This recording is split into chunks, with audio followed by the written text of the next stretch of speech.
पहली चीज बच्चों, रिलेटिव एटॉमिक मास को समझने से पहले मैं अगर आपसे ये कहूं कि बच्चों ये बताओ, what is the mass of chlorine.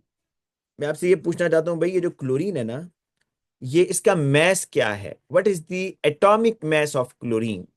तो बच्चों आप लोग ये कहेंगे कि सर क्लोरीन जो है वो नेचर में टू फॉर्म्स में एग्जिस्ट करता है, क्लोरीन 35 और क्लोरीन 37। ये दो क्लोरीन्स हैं जो कि एग्जिस्ट करते हैं।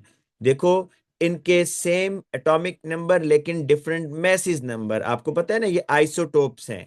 आइसोटोप्स हम पढ़ चुके हैं, जिनके अंदर डिफरेंट नंबर ऑफ न्यूट्रॉन्स होते हैं। अगर आप इन दोनों में इलेक्ट्रॉन प्रोटॉन न्यूट्रॉन्स को काउंट करें बच्चों, तो आपको पता चलेगा 17 प्रोटॉन, 17 इलेक्ट्रॉन्स और 18 न्यूट्रॉन्स इसमें है 35 वाले में। और इसमें बेटा आपके पास 20 न्यूट्रॉन्स हैं।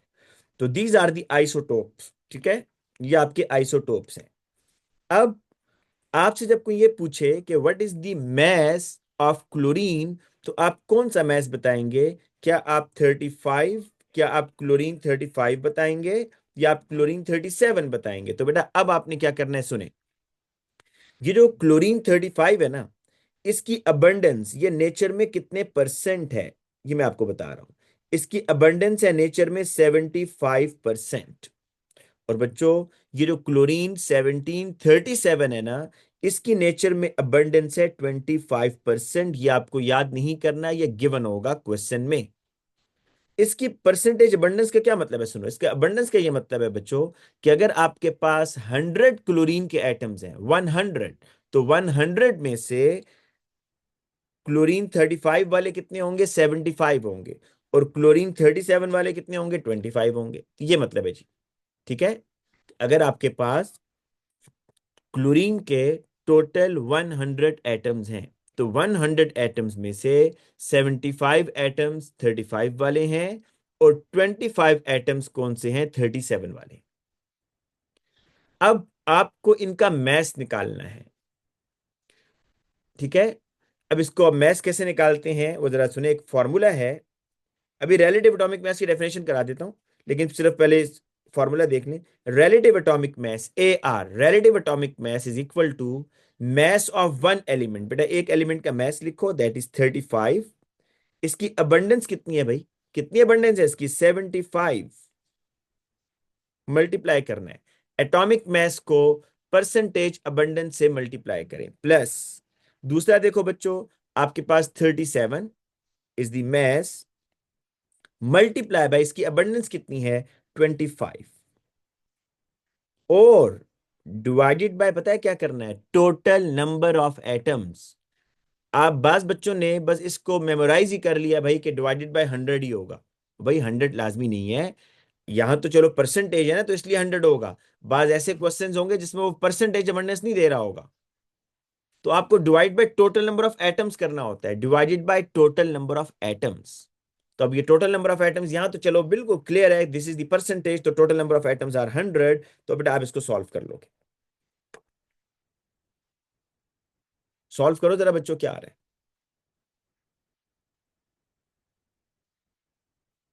हाँ बच्चों, 35.5।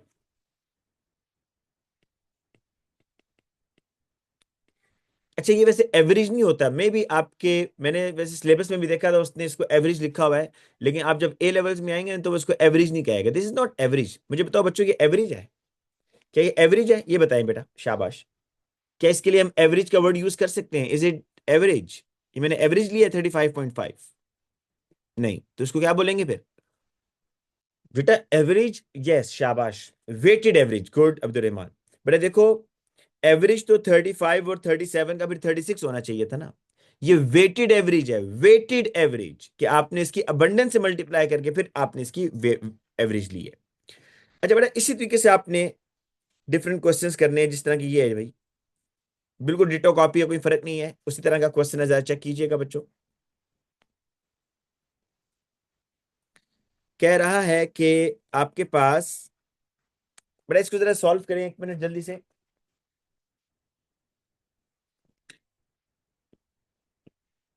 अच्छा, इसमें बेटा ये कह रहा है कि boron and aluminum are group 3 elements. Boron has only two naturally occurring isotopes. Complete the table 2.1 to show the number of proton, neutron and electron in an atom of boron 11. अच्छा,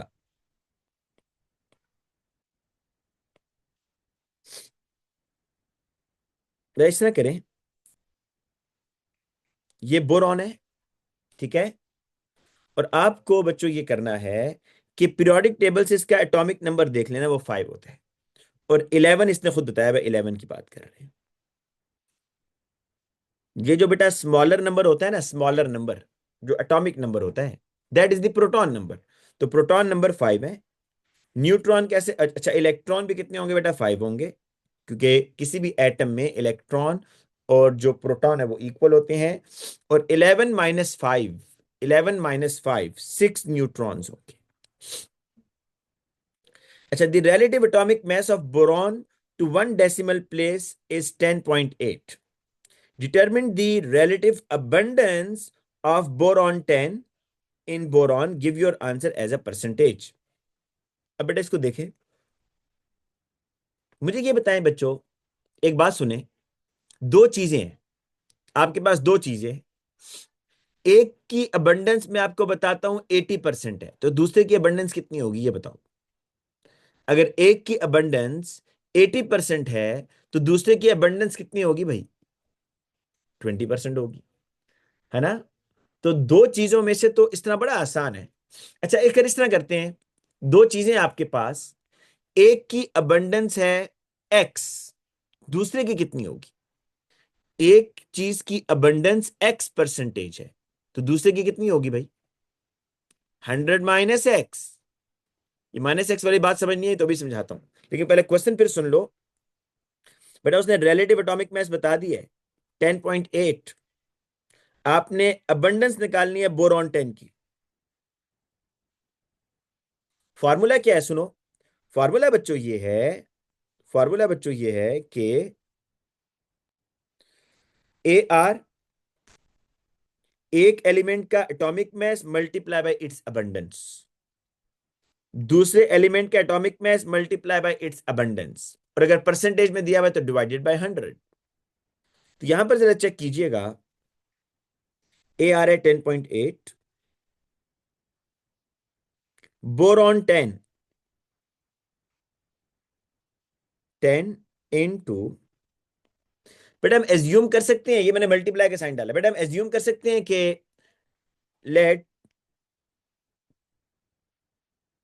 the percentage abundance of boron 10 is y।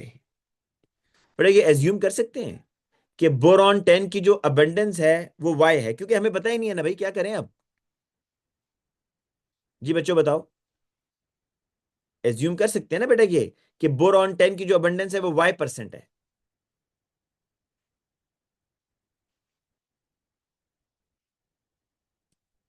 अच्छा, अब देखें 10 multiply by y, दूसरा कौन सा भाई, दूसरा boron 11 है ना, तो इसकी कितनी होगी, 11 मल्टीप्लाई बाय, बेटा इसका क्या करें। देखो, दो चीजें हैं, मैंने आपसे कहा था कि अगर एक चीज की अबंडेंस 50% है, तो दूसरे की अबंडेंस आपको कैसे पता चलेगा, 100 - 50, आप कहेंगे दूसरे की भी 50 है। दो चीजें हैं आपके पास, एक की अबंडेंस है 10%, तो दूसरे की कैसे पता चलेगा, 100 - 10, आप कहेंगे 90%।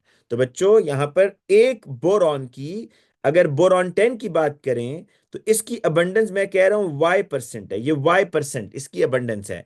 तो बोरॉन 11 की अबंडेंस कितनी होगी भाई, बोरॉन 11 100 - y नहीं होगा क्या। हाँ बच्चों, तो अब बेटा यहां पर मैं करने जा रहा हूं 100 - y,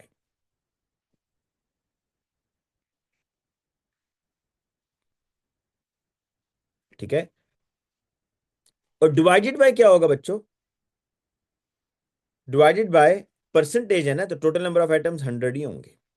नेक्स्ट स्टेप में क्या करो बेटा, 100 को उधर ले जाओ, 100 को इस साइड पर ले जाओ, और स्टार्ट कर दो कैलकुलेशन। y निकालना है आपने। 10.8 जो हो जाएगा आपका 1080 is equal to 10y plus, बेटा 1100 से मल्टीप्लाई होगा तो 1100 माइनस 11y। ठीक है बच्चों, y वाली वैल्यूज को, जी बेटा मैंने ये कहा है कि आपके पास दो एलिमेंट्स थे, एक बोरॉन और एक बोरॉन, दो, एक एलिमेंट है उसके दो आइसोटोप्स हैं, बोरॉन 10 और बोरॉन 11। ना आपको बोरॉन 10 की परसेंटेज पता है, ना आपको बोरॉन 11 की परसेंटेज पता है। आपको नहीं पता दोनों की परसेंटेज अबंडेंस कितनी है। तो हम ये एज्यूम कर सकते हैं कि भाई एक की अबंडेंस अगर y% हो तो दूसरे की कितनी होगी। जी मुदस्सिर, आपने कह रहा है कि उसको दोबारा एक्सप्लेन करें। जी बेटा, अगर इस तरह नहीं समझ आ रहा तो आप ऐसे सोच लो कि एक चीज की अबंडेंस 15% है, 15%, तो दूसरे की फिर कितनी होगी। हाँ, दूसरे की 100 - 15 होगी। तो बेटा फिर बोरॉन वाई की कितनी होगी, 100 - y। तो मैंने इसलिए तो 100 - y इसकी अबंडेंस है, ये जो रेड कलर से लिखा है ये अबंडेंस है। अब बस आगे अलजबरा है भाई, आपका y निकालना है आपने। y वाली वैल्यूज को यही रहने दो। 1080 माइनस 1100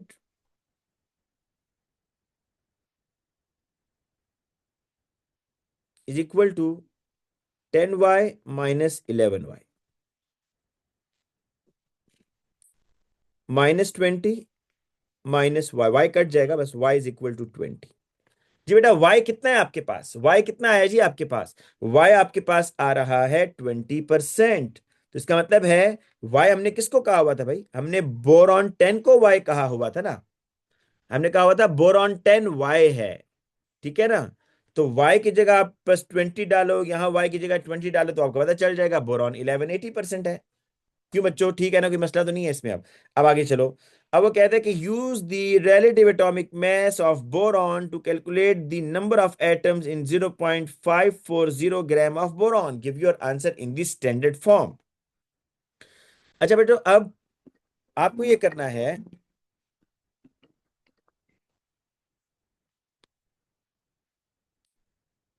अच्छा बेटा अब आपको ये करना है,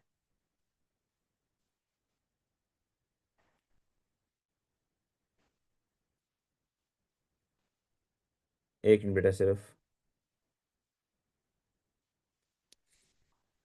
कि आपने नंबर ऑफ एटम्स बताने हैं 0.540 ग्राम ऑफ बोरॉन में, ठीक है। पहला काम ये करो बच्चों, मोल निकाल लो, मोल्स,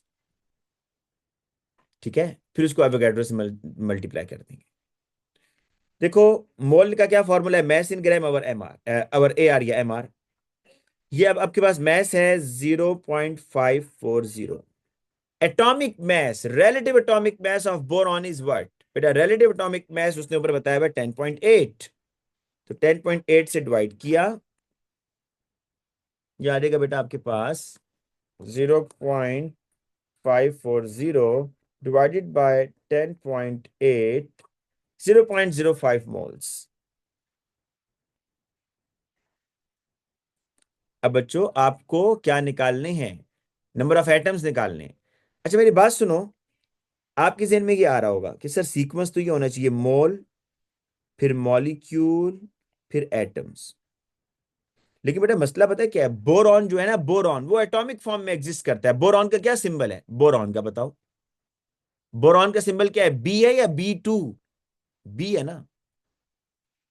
लेकिन अगर मैं आपसे पूछूं कि भाई ओजोन का क्या फार्मूला है, ओजोन, आप कहेंगे O3, O3। तो वहां पर फिर आपको मॉलिक्यूल्स निकालने पड़ते हैं, क्योंकि ओजोन तो मॉलिक्यूलर फॉर्म में एग्जिस्ट करता है ना। लेकिन बेटा जितने मेटल्स होते हैं, और ये जो बोरॉन है, boron is not a metal, लेकिन मेटल की तरह जिस तरह बोरॉन जो है ये भी एटॉमिक फॉर्म में एग्जिस्ट करता है। बस आपने क्या करना है, मोल के बाद डायरेक्टली एटम्स पर जाना है, मल्टीप्लाई बाय एवोगैड्रोस कर दो या रेशो निकाल लो। कि रेशो कैसे निकालोगे, कि एक मोल में 6.02 times 10 raise to power 23 atoms होते हैं। तो इतने मोल्स में 0.05 मोल्स में कितने होंगे, एक्स होंगे। तो देखो ना, वो मल्टीप्लाई तो हो रहा है। X is equal to 0.05 times 6.02 times 10⁻⁻23। 0.05 times 6.02 times 10⁻⁻23। फिर आपको आ रहा है 3.01 टाइम्स 10⁻⁻22। ठीक है, ये आपके एटम्स आ गए। अच्छा बच्चों, अब कर लोगे क्वेश्चन खुद? एक और ही मैं देख रहा था यहाँ पर, हाँ ये वाला बेटा कर ले जरा, ये मेरा ख्याल है आप लोगों से अगर हो जाए तो अच्छी बात है। ये जरा ट्राई कर सकते हैं बच्चों, ये ट्राई कीजिएगा, शाबाश। देखिए ना, यहाँ पर वो मसला है जो मैं आपको कह था, टोटल नंबर ऑफ एटम्स हमेशा डिवाइडेड बाय 100 नहीं करना भाई, टोटल नंबर ऑफ एटम्स। देखो यहाँ क्या कह रहा है, कह रहा है part of the definition of the relative atomic mass is the average mass of naturally occurring atoms of an element. बेटा मुझे याद करेगा, मैंने आपको एक तो हाइड्रोजन फ्यूल सेल भी कराना है। डेफिनेशन आज नहीं कराऊंगा क्योंकि आपको ये डेफिनेशन सारी समझानी है, सिर्फ लिखवानी नहीं है। रिलेटिव एटॉमिक मास, रिलेटिव मॉलिक्यूलर मास, ठीक है, और इस तरह की जो छोटी छोटी चीजें हैं, ये आपको आज मैं चाह रहा हूँ आपको सिर्फ क्वेश्चंस कराऊं जिसमें कैलकुलेशंस हैं।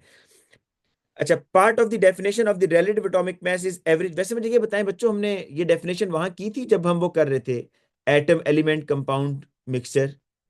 अब्दुल्ला तसव्वुर आपको याद होगा, अब्दुल रहमान आपको भी याद होगा, ये डेफिनेशन वहां कर ली थी हमने या नहीं की थी? बस ठीक है, फिर तो जरूरत नहीं है भाई। अली यासिर कह रहा है कर ली थी, अब्दुल्ला तसव्वुर कह रहा है नहीं की थी। कोई और बच्चा बताए बेटा, रिलेटिव एटॉमिक मास की डेफिनेशन की थी? रबेल भी कह रही कर ली थी, बस कर ली होंगी। फिर अब्दुल्ला आपने मेरा ख्याल है क्लास मिस की होगी। रानिया भी कह रही है कर ली थी, ठीक है। अच्छा बेटा देखो, अब आपने ये करना है कि some relative atomic masses are not whole number. बिल्कुल ऐसी है भाई, जिस तरह अब अब्दुल्ला सबर, जो आपका फॉर्मूला मैथ्स है ना, उसकी डेफिनेशन नहीं है, सिर्फ relative atomic maths, relative molecular maths.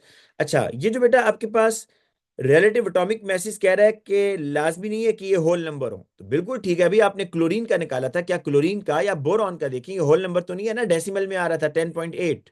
तो बिल्कुल ठीक है, आगे चलते हैं। Element Y has only two different types of atom, Y69 और Y71। The ratio of the atoms present in element Y is shown. Y69 ratio Y71 is equal to 3:2। मतलब बेटा इसकी रेशियो 3 है, इसकी रेशियो 2 है, इनकी अबंडेंस की। Calculate the relative atomic mass of element Y to one decimal place and identify the element Y। जी बच्चों जरा कर सकते हो उसको? देखो बच्चों, आपको ये बताया है कि हर दफा वो आपको नहीं बताएगा, परसेंटेज अबंडेंस थोड़ी बताएगा हर दफा आपको वो। यहां पर उसने आपको रेशो बताई हुई है कि इस रेशो से ये एग्जिस्ट कर रहे हैं। मतलब जो Y69 है ना, इसकी अबंडेंस है 3। अब परसेंटेज नहीं है, अबंडेंस ऑफ Y69 3, और abundance of Y71 is equal to 2।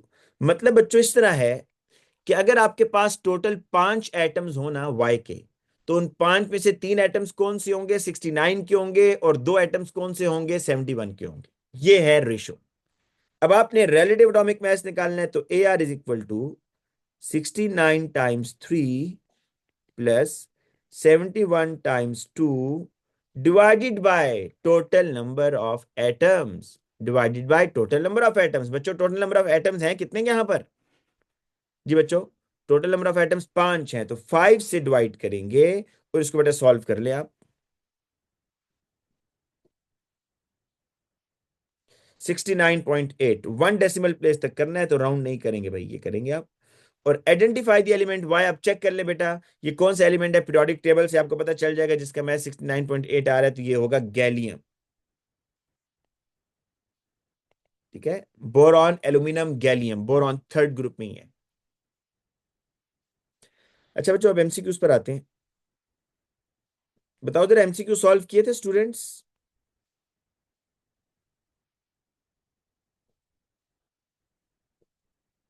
ये लीजिए क्वेश्चन नंबर 1। जैनब बेटा, ये क्वेश्चन तो मैंने करवाया हुआ है आपको, आप जरा वो नोट्स चेक कर लें, जिसमें मोल से मॉलिक्यूल और मॉलिक्यूल से एटम्स, ये क्वेश्चन तो मैंने आपको करवाया हुआ है। जी बच्चों बताएं, करवाया हुआ है नहीं करवाया हुआ नोट्स में? स्टेप बाय स्टेप बताया हुआ है बेटा। अब आ जाए बेटा यहाँ पर। जी बेटा, अब वो नोट्स देखिएगा जैनब, वहां पर ये पूरा क्वेश्चन किया हुआ है। ठीक है। Calcium carbonate is heated, calcium oxide and carbon dioxide gas are form, the equation for the reaction is shown. हाँ, 2 to 5 kilogram of calcium carbonate is heated until there is no further change in mass. The yield of calcium oxide is 85 kilogram. What is the percentage yield? बच्चों देखो, उसने यहां पर kilograms में लिया, और आपके पास दो ऑप्शंस हैं। आप किलोग्राम को ग्राम में लेके जाना चाहते हो, वो भी हो जाएगा, मसला नहीं है। ग्राम में लेके जाना चाहते हो, चलो कर लेते हैं, आसान होगा, इतना मुश्किल तो नहीं होगा। पर इसको ऐसे पढ़ लो बस। ठीक है ना बच्चों? किलो का मतलब 1000 होता है ना।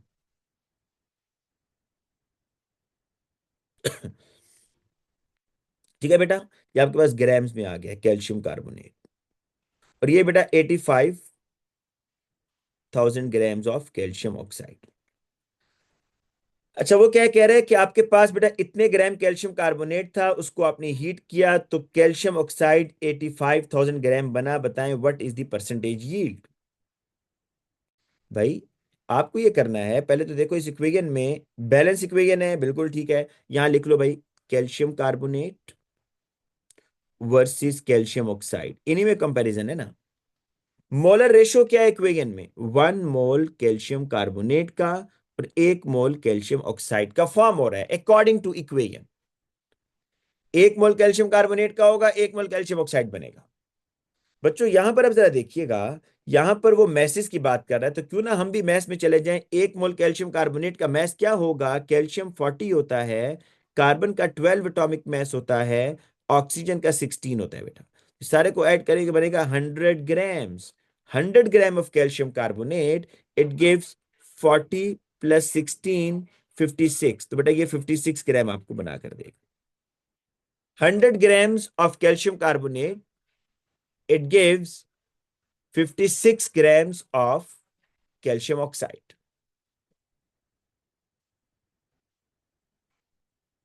ठीक है बेटा। अच्छा, उसने आपको यहां पर बेटा ये बताया है कि 225 किलोग्राम्स।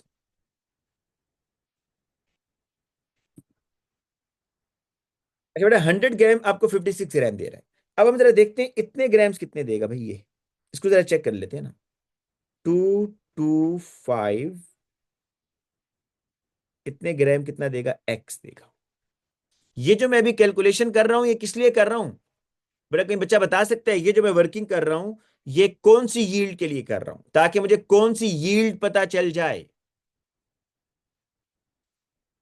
कैल्शियम ऑक्साइड की यील्ड तो पता चल जाए, लेकिन उसको क्या बोलते हैं? एक्चुअल यील्ड है या ये कैलकुलेटेड यील्ड है बच्चों? मुदस्सिर, ये कैलकुलेटेड यील्ड नहीं होगी बेटा जो मैं अभी निकाल रहा हूं, दिस इज कैलकुलेटेड बेटा। ठीक है, तो एक्स जरा निकाल लो बच्चों। तो ये ऊपर आप बेशक लिख ले कि ये जो सारी वर्किंग हम कर रहे हैं, ये फॉर कैलकुलेटेड, या जो बच्चे थ्योरेटिकल कहते हैं फॉर थ्योरेटिकल यील्ड, ये उसके लिए सारा काम किया भाई हमने। तो अब आप x निकाल लो, x is equal to 225,000 times 56 divided by 100। अब बेटा आपके पास आंसर आ जाएगा यहां पर।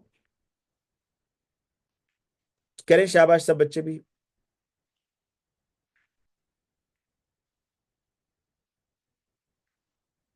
कि बेटा आपके पास आ रहा है 126,123 ग्राम्स। इतनी आनी चाहिए, इतनी बेटा आनी चाहिए। आपकी आ रही है 85,000 ग्राम्स, आनी कितनी चाहिए? 126,000 ग्राम्स। अब फॉर्मूला लगा लो, परसेंटेज यील्ड निकालनी है बच्चों, तो उसके लिए जो कम वाली यील्ड है वो हमेशा ऊपर आएगी। कम वाली यील्ड कौन सी होती है? एक्सपेरिमेंटल यील्ड, वो ऊपर आएगी। तो एक्सपेरिमेंटल यील्ड है 85, क्योंकि बेटा मैं ग्राम्स में ले गया था ना, तो अब क्योंकि मैंने यहां भी तो ग्राम्स में निकाली है ना, यूनिट सेम होनी चाहिए। तो 85,000 grams divided by 126,000 grams into 100। बेटा इसको सॉल्व कर लो बस, you will get the answer.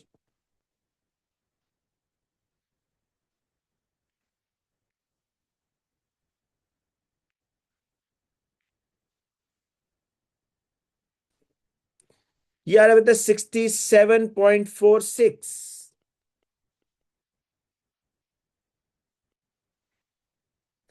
ये कोई बच्चा ए बता रहा था भाई, ए कौन बता रहा था ये ऊपर? अब्दुल रहमान, आप ए बता रहे थे भाई, ए नहीं है। 67.46 कौन सा आंसर होगा? सी इज द आंसर बच्चों। बताओ जरा, समझ आइए इसमें? कोई मसला है तो पूछो भाई, कोई मसला है तो पूछो, शाबाश।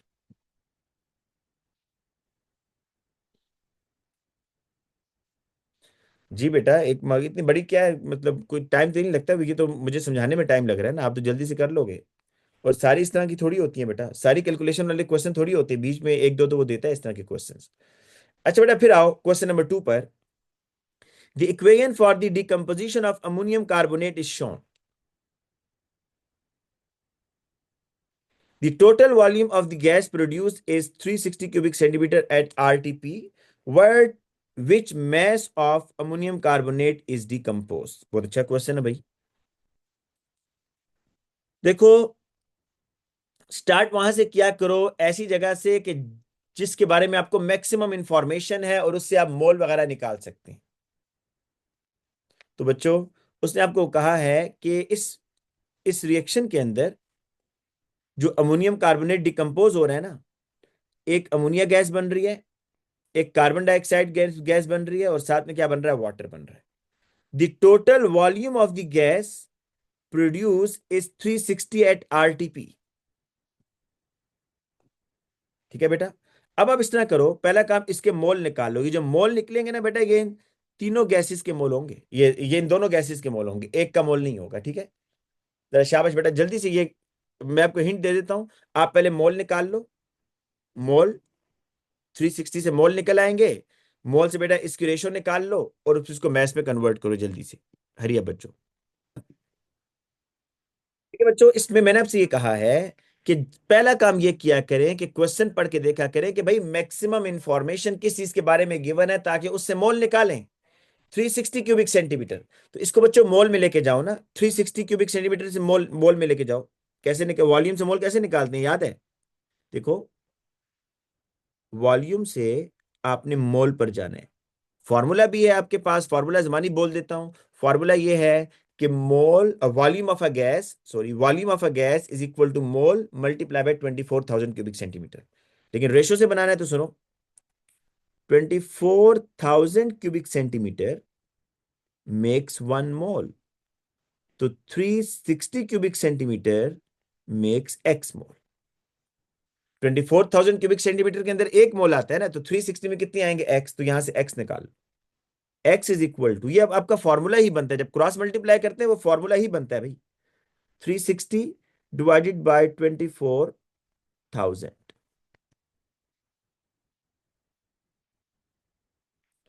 360 डिवाइडेड बाय 24,000, ये बेटा आपके पास आ रहा है 0.015। ये मोल्स आए हैं भाई, लेकिन देखो, ये मोल्स किसके आए हैं? The total volume of a gas. यहां पर दो तरह की गैसेस हैं, इन तमाम गैसेस के मोल्स मिलाकर कितने आ रहे हैं? 0.015 मोल्स। क्योंकि ये वॉल्यूम इन दोनों गैसेस का था ना, तो ये मोल्स भी इन दोनों गैसेस के आए। बच्चों, अब रेशो बना लो बस, सिंपल। सेकंड स्टेप में बताओ, यहां पर इन गैसेस के टोटल कितने मोल हैं इक्वेशन में? इक्वेशन में बताओ देखकर, इक्वेशन में गैसेस के कितने मोल हैं इन दी बैलेंस इक्वेशन बच्चों? केमिकल इक्वेशन में हाँ, गैसेस के 3 मोल है। और इस अमोनियम कार्बोनेट का कितना मोल है? अमोनियम कार्बोनेट के कितने मोल है भाई? जी बच्चों बताओ ना, इस बैलेंस इक्वेशन में देख के बताओ, अमोनियम कार्बोनेट के कितने मोल हैं? 1 मोल है, शाबाश। अब जरा देखो भाई, अब देखना क्या करना है आपने। अब आप ये करोगे, रेशो लोगे, अमोनियम कार्बोनेट है आपके पास, NH4 होल ट्वाइस CO3, और यहां पर अमोनिया प्लस कार्बन डाइऑक्साइड। तो इसमें बेटा जो रेशो बन रही है वो 3:1 है, कि अगर इसके 3 मोल हो तो इसका 1 मोल होगा। अगर गैसेस के मतलब 3 टाइम्स लेसर होंगे अमोनियम कार्बोनेट, अगर इसके 0.015 हो तो उसके 3 टाइम्स कम कर दो भाई, 0.0515 का 3 टाइम्स कम कर दो, तो क्रॉस मल्टीप्लाई करके हो जाएगा ये लोग।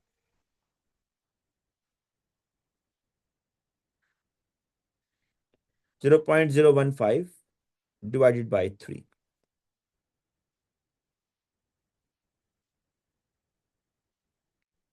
0.005।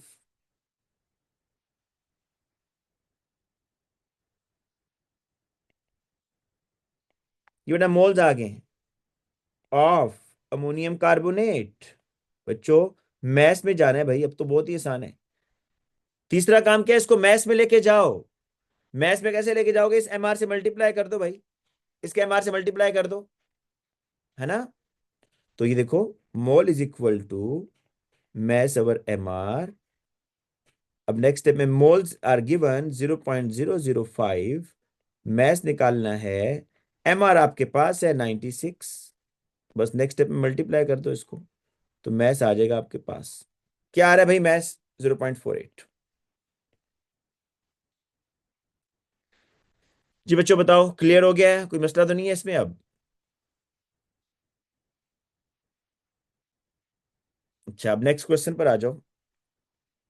कह रहा what is the empirical formula of a compound that contain 3.66 gram of hydrogen and 37.8 gram of phosphorus and 58.5 gram of oxygen. चलो इसके लिए बड़ा इधर वर्किंग कर लेते हैं, हो जाएगा इधर इंशाल्लाह। यहाँ टेबल बनाते हैं एक छोटा सा। हमारे पास है जी यहाँ पर हाइड्रोजन है, फिर है जी फास्फोरस है, और फिर बेटा ऑक्सीजन है। Masses are given. हाइड्रोजन का मैस है 3.66, फास्फोरस का मैस है 37.8, ऑक्सीजन है 58.5। मोल्स फाइंड आउट करने हैं। मोल्स कैसे फाइंड आउट करेंगे, इनके एटॉमिक मैसेज से डिवाइड कर दो। इसका एटॉमिक मैस 1 है, इसका एटॉमिक मैस कितना होता है 15, 31 है भाई, और इसका कितना है भाई 8, 16 है। तो ये आ जाएगा आपके पास 3.66,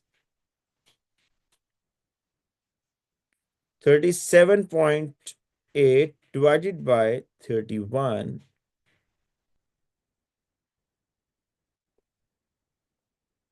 1.2194, और तीसरा क्या आ रहा है बेटा 58.5 डिवाइडेड बाय 16, ये आ रहा है 3.6563। अच्छा, अब फिर इसकी रेशो ले लो। रेशो कैसे लेनी है, जो लीस्ट नंबर है उससे डिवाइड कर दो सबको। तो ये फास्फोरस के लीस्ट मोल आ रहे हैं ना, इससे डिवाइड कर दो। 3.66 divided by 1.2194, 1.2194 divided by 1.2194, 3.6563 divided by 1.2194। तो बच्चों हाइड्रोजन का देखो क्या आ रहा है, 3.66 डिवाइडेड बाय 1.2194, ये आ रहा है 3।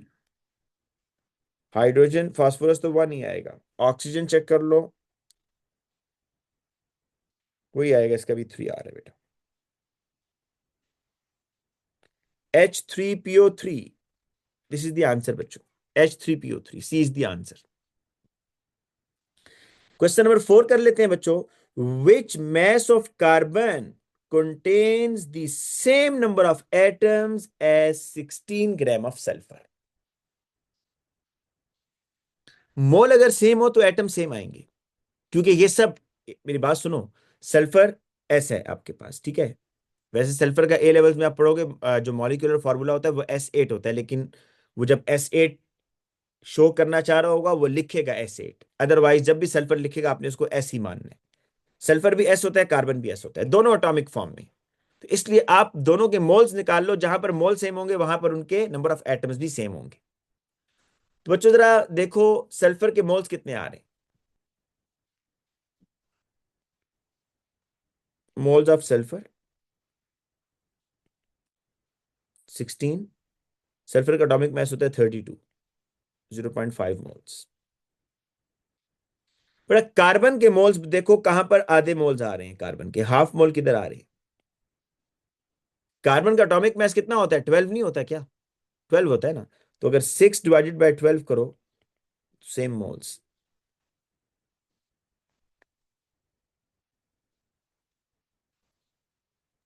समझ आ गई बेटा इसकी।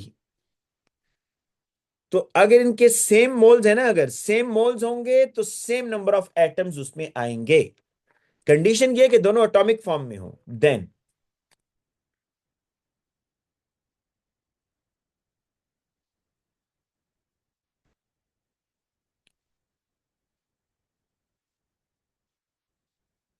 बेटा ये कर लेंगे, क्वेश्चन नंबर 5 किया था। मुश्तबा आप किसका आंसर बता रहे हो भाई, ए है। मैंने जो क्वेश्चन नंबर 4 का आंसर बताया वो ए नहीं है बेटा। क्वेश्चन नंबर 4 का आंसर है बी। ये आंसर है बेटा। क्वेश्चन 4 की बात कर रहे हो मुश्तबा, क्वेश्चन 4 की।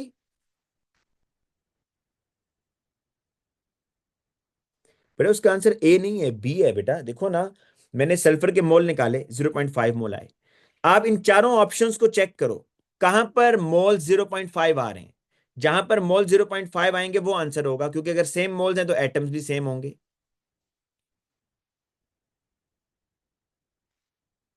बड़ा क्वेश्चन नंबर 5 कर सकते हो खुद, आपके लिए छोड़ दूं ताकि मैं थोड़ा चारों कोई ट्रिकी क्वेश्चंस करे ना।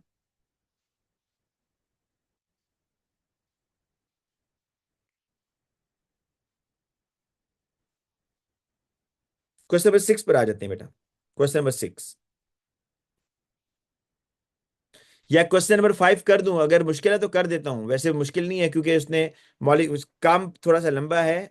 मॉलिक्यूल हमने एम्पिरिकल फार्मूला भी निकालना है ना, बस आपने आगे मॉलिक्यूलर फार्मूला पे जाना है, ठीक है। क्वेश्चन नंबर 6 पर आओ। कह रहा what is the relative molecular mass of ethene. Ethene होता है ना ये बेटा, C2H4 होता है ना, ऑर्गेनिक में पढ़ेंगे आप। इसका वैसे मास क्या होता है, काउंट कर लो। 12 × 2 + 4, तो 24 + 4 कितना हो गया, 28 हो गया बेटा। इथीन का मास होता है 28, ठीक है। अच्छा नूरुल एन कह रही है sir should not answer for question 4 B A. Check कर लेते हैं बेटा ए जो आप लोग कह रहे हैं, 1 मिनट। अरे बेटा ए के मोल निकालते हैं, 1 minute. Moles of carbon is equal to 0.5 / 12।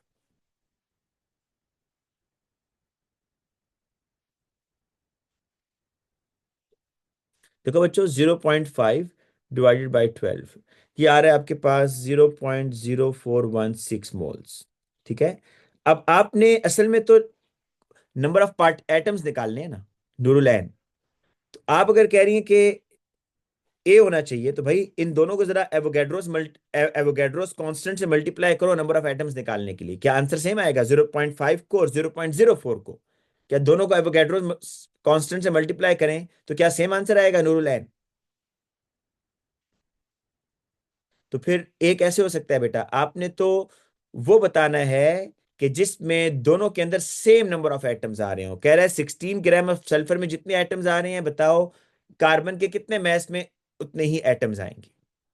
तो मैंने कहा कि एटम्स निकालने की जरूरत नहीं है, आप देख लो कि जहां पर मोल सेम हो रहे हैं वहां एटम सेम होंगे, ठीक है। अच्छा बच्चों यहां पर कह रहा है कि what is the relative molecular mass of ethene. Ethene का मॉलिक्यूलर मास 28 है। अब आपने बताना है कि कौन सा ऑप्शन ठीक है। The average mass of isotope of carbon and hydrogen compared to 1/12 of the mass of carbon 12 atom. The average mass of the isotope of carbon and hydrogen compared to the 1/12 of the mass of an atom of carbon 12। पहले सारे option देख लेते हैं। The atomic number, atomic number तो बिल्कुल गलत है। The atomic number of the isotopes of carbon and hydrogen compare, ये तो बिल्कुल गलत है। Twice the relative atomic mass of carbon, twice दी, देखो बच्चों twice the relative atomic mass of carbon हो रहा है या नहीं हो रहा? C2H4 इथीन का फॉर्मूला में twice the relative atomic mass of carbon plus plus four the relative atomic mass of hydrogen. तो बच्चों कौन सा आंसर ठीक है भाई, बता दो जरा। Twice the relative atomic mass of carbon plus 6 times the relative atomic mass of hydrogen, कौन सा आंसर ठीक होगा भाई? वो कह रहा है MR ऑफ इथीन। ABCD कौन सा? हाँ, सी इज द राइट आंसर बच्चों, क्योंकि आपने 28 आंसर निकालना है ना। वो कह रहा है कि relative atomic mass of carbon को ट्वाइस डबल कर लो। वो तो बिल्कुल होगा, क्योंकि C2 है, 12 टाइम्स 2 24, और फिर 4 हाइड्रोजन एटम्स है। ठीक है, बहुत ही आसान है बेटा, खुद कर लीजिएगा। हाँ, ये कर ले बेटा, ये थोड़ा सा आपको तंग करेगा क्वेश्चन, ये मैं कर देता हूँ। Which contains the greatest mass of oxygen? Which contains the greatest mass of oxygen?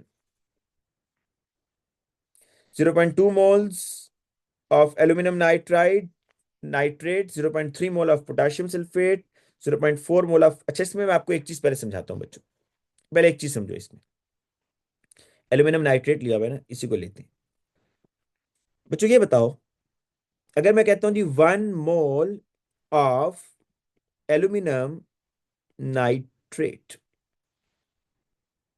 1 mole aluminium nitrate है, इसमें एल्यूमिनियम एटम्स के कितने मोल होंगे? तो मैं यहां लिखता हूं बेटा, it contains 1 mole of aluminium atoms, 1 mole of nitrogen atoms. और कोई बच्चा बता सकता है ऑक्सीजन एटम्स के कितने मोल होंगे इस 1 मोल एल्यूमिनियम नाइट्रेट में? कोई बच्चा बता सकता है? नहीं भाई, देखो, एल्यूमिनियम नाइट्रेट में एल्यूमिनियम का 1 मोल है, क्योंकि एल्यूमिनियम एक ही तो है। नाइट्रोजन के बेटा, सॉरी, नाइट्रोजन के बेटा यहां, सॉरी, नाइट्रोजन के 3 मोल्स हैं। 3 मोल्स ऑफ नाइट्रोजन एटम, क्योंकि नाइट्रेट देखो ना, ब्रैकेट के बाहर 3 लगा हुआ है। तो बच्चों ऑक्सीजन के कितने होंगे? एक बच्चा 6 कह रहा है, 6 कैसे हो सकता है भाई? NO3 3 दफा है। NO3 ऐसे है बच्चों, देखो, NO3, NO3, NO3, और ये है। बताओ, इस 1 मोल में 1 मोल एल्यूमिनियम का एटम है, 3 मोल नाइट्रोजन के एटम है, 3 + 3 + 3 कितने मोल ऑक्सीजन के एटम्स बन रहे हैं?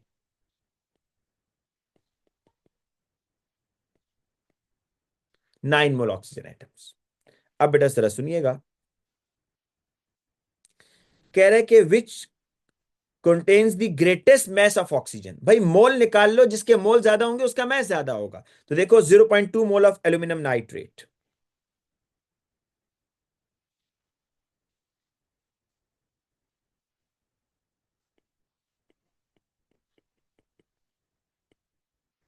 अब देखो, मैंने जब 1 मोल का कराया था ना, तो जितने मोल आप लोगे एल्यूमिनियम के भी उतने मोल होंगे। तो इसमें 0.2 मोल्स ऑफ एल्यूमिनियम एटम्स।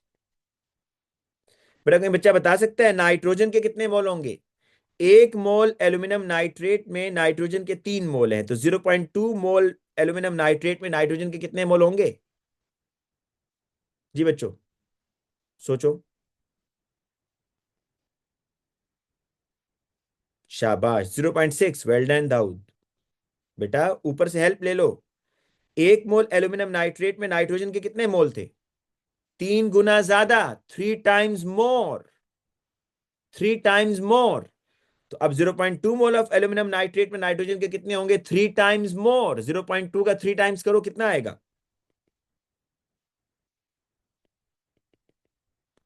अच्छा बच्चों, अब ऑक्सीजन के मोल, ऊपर जरा देखो, 1 मोल एल्यूमिनियम नाइट्रेट में ऑक्सीजन के कितने मोल थे? 9 मोल। मतलब आप जितने मोल एल्यूमिनियम नाइट्रेट के लोगे, ऑक्सीजन के मोल उसके 9 टाइम्स ज्यादा होंगे। तो यहां भी 9 टाइम्स कर दो भाई, 0.2 का 9 टाइम्स कितना होगा? 1.8 मोल्स ऑफ ऑक्सीजन। तो बेसिकली तो आपने ऑक्सीजन को फोकस करना है। दोबारा देखते हैं next example, K2SO4।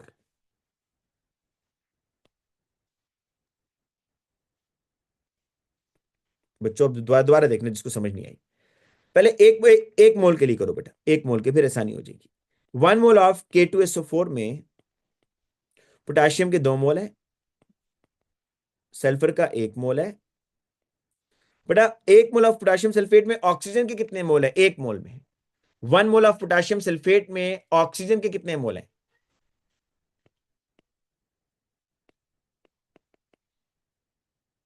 4 mole of oxygen. मतलब 4 गुना ज्यादा है ना। कितने हैं? 4 गुना ज्यादा। तो 0.3 मोल ऑफ पोटेशियम सल्फेट में ऑक्सीजन के कितने मोल होंगे भाई? 4 गुना ज्यादा कर दो, 0.3 का 4 टाइम्स कर दो, 1.2 मोल्स।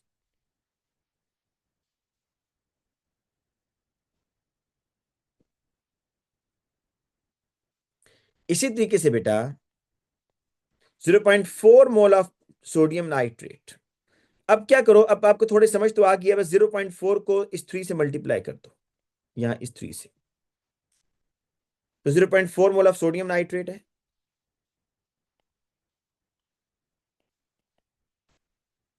NaNO3। 0.4 मोल को 3 से मल्टीप्लाई करो,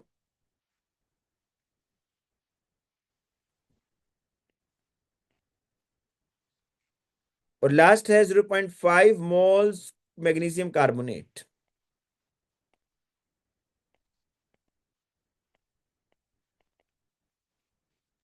0.5 को टाइम्स कर दो 3, 1.5। जी बच्चों बताओ, सबसे ज्यादा मोल्स कहां पर आ रहे हैं? सबसे ज्यादा मोल्स कहां आ रहे हैं भाई? एल्यूमिनियम नाइट्रेट में, पोटेशियम सल्फेट में, सोडियम नाइट्रेट में, या मैग्नीशियम कार्बोनेट में? ये बता दो जी बच्चों। एल्यूमिनियम नाइट्रेट में। तो उसका क्वेश्चन ये है, विच, देखो मोल ज्यादा होंगे तो उसका मैस भी ज्यादा होगा ना। अब मोल को मैस से मल्टीप्लाई करो तो आपके पास बिगर आंसर आएगा। तो which contain the greatest mass of oxygen? तो बच्चे इसका आंसर होगा ए। ये आपको मैंने ऊपर डिटेल में बेटा बता दिया कैसे आपने थिंकिंग प्रोसेस क्या होगा।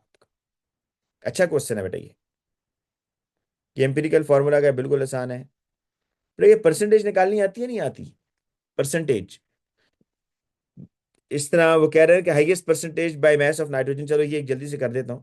विच fertilizer contain the highest percentage by mass of nitrogen? तो बच्चों बहुत आसान है। जैसे आप लोग अपने मार्क्स निकालते हैं ना भाई, अपने मार्क्स की परसेंटेज कि आपके obtain marks divided by total marks into 100, वैसे ही करना है। कह रहा है किसमें सबसे ज्यादा जो है ना वो आ रहा है? नाइट्रोजन। तो अमोनियम नाइट्रेट। अच्छा अगर एक मैं जरा बहुत स्लो करके दिखाता हूँ सारे स्टेप। बेटा अमोनियम नाइट्रेट में there are 2 nitrogens, there are 4 hydrogens. ये बस उसने दिया हुआ है बेटा, MR दिया हुआ है, पर डायरेक्ट कर लेते हैं फिर। Percentage by mass of nitrogen. बड़े इस फॉर्मूला में देख लो नाइट्रोजन कितने हैं। इस फॉर्मूला में देख लो नाइट्रोजन कितने हैं भाई? 2 नाइट्रोजन है। एक नाइट्रोजन का मास होता है 14, दो का कितना होगा? 28।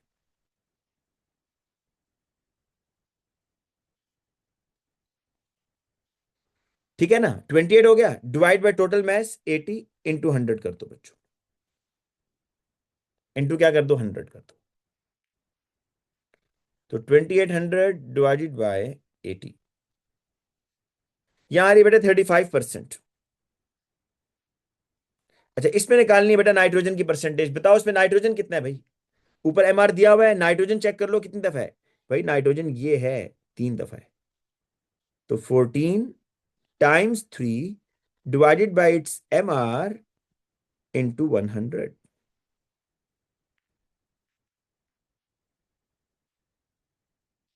4200 डिवाइडेड बाय 149, 28%। समझ आई बच्चों?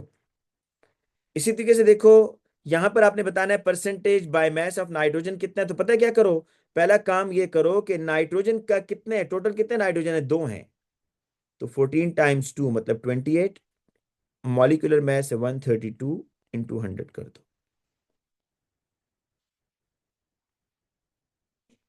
132। ये आ रहा है 21%। और यहाँ क्या कितना होगा बेटा? देखो यहाँ पर 2 नाइट्रोजन है। तो 14 टाइम्स 2 डिवाइडेड बाई ये MR दिया हुआ है उसने, ये यूरिया है बेटा, इसको यूरिया बोलते हैं लास्ट वाला जो है, 46%। तो यूरिया इज द आंसर। ठीक है बच्चों? ठीक है बेटा, इतना कर लेते हैं मेरा ख्याल है आज के लिए। और बाकी मुझे पूरी उम्मीद है आपने नहीं किए होंगे बेटा, बाकी क्वेश्चन तो नहीं किया ना आप लोगों ने, या किए हैं बताएं? नहीं किए तो ये भी मैंने करने हैं या आप लोग करेंगे बच्चों? क्योंकि एग्जाम तो मैंने देना है, आप लोगों ने तो नहीं देना ना बेटा, इसलिए ये भी मैं कर लूंगा, ठीक है?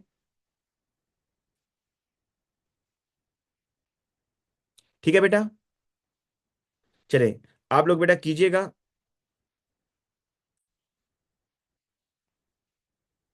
चलिए ए लेवल्स की टॉपिक है बेटा, क्या कह रहे हो अजान, ये ओ लेवल्स के क्वेश्चन है भाई, ए लेवल्स के कहाँ से हैं? और ए लेवल्स में जहरी बात है, आपके जितने भी टॉपिक्स हैं ओ लेवल्स में, वो ए लेवल्स में एक्सटेंडेड फॉर्म में है, मोल वहां भी आप पढ़ेंगे। ठीक है बेटा? तो अगर आप मुझे कहेंगे तो कल हम नया चैप्टर स्टार्ट कर सकते हैं बेटा, वैसे कर देना चाहिए क्योंकि हमने कोर्स भी तो खत्म करना है ना बेटा। इंशाल्लाह कल फिर नया चैप्टर स्टार्ट करेंगे, ठीक है? या अगर आपसे ना हुआ है तो एक दिन लगा लेंगे, क्योंकि भागम भाग भी नहीं है भाई कि आपने नया चैप्टर ही स्टार्ट करना है। एक दिन लगा लेंगे, ठीक है मुश्तबा, एक दिन और लगा लेंगे। ठीक है स्टूडेंट्स, अल्लाह हाफिज।